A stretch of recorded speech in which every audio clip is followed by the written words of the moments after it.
मगाशी सांगत होती माझी एक मैत्रीण आहे, तिला ना असं गोड बोललं ना अजिबात आवडत नाही. 2 शिव्या दिल्या ना मग ते आता बरं वाटतं, जरा माझ्या आत्म्याला शांती भेटते. हो का म्हटलं. अगं लोकांना असं शिव्या वगैरे दिली ना तर राग येतो आणि तुला म्हणते नाही तुझ्या तोंडात ना जे बी शब्द निघतात ना ते चांगले निघतात. म्हणजे शिव्या का असं ना त्यात प्रेम असतं. म्हटलं हो का, बरं झालं तू म्हणजे मैत्री अशीच असती. आणि आम्ही किती काही आमच्या लोकांनी म्हणजे काही लोकांनी ना मी कामात बिमात होते तेव्हा लय म्हणजे फूट पाडायचा प्रयत्न केला. पण अजून बी ती माझ्या संग आम्ही जवळजवळ 6 ते 7 वर्ष झालं मैत्री येते. थोडीच आहेत पण थोडी ठेवायची असतात. जास्त नसतात ठेवायची मैत्रीमध्ये. मैत्रीमध्ये जास्त म्हणलं की तुम्हाला सांगितलंय मगाशी काय असतं ते. म्हणून मैत्री करा, चांगली करा. मैत्रीमध्ये फक्त म्हणजे हे नको, दुरावा नका करत जाऊ. बस एवढंच.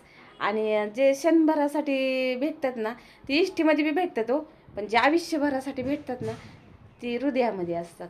बस एवढंच मान्य आहे. आणि मी जे व्हिडिओ काढते ना, कुणाला आवडतात, नाही आवडतात ह्याला मला काही संबंध नाही आहे. आणि मी ते कुणी मला बोलू बी नका की व्हिडिओ काढते काय करते, ह्या अजिबात बोलू नका. तुम्ही माझा विचार करू नका, मी तुमचा काहीच विचार करत नाही आहे. तुम्ही बी माझा विचार करण्यात भानगडीत पडूच नका. कारण का तर विचार केला आत्तापर्यंत जवळजवळ माझा आता वय निम्मे चाललंय. लोकांचाच विचार करत आले. लोक काय म्हणतील, कसं म्हणतील, काय मी काय करू हे विचार सोडून दिले. म्हणूनच आता जय श्रीकृष्ण, राधे राधे. जे आपल्याला मनाला पडतं तेच करा.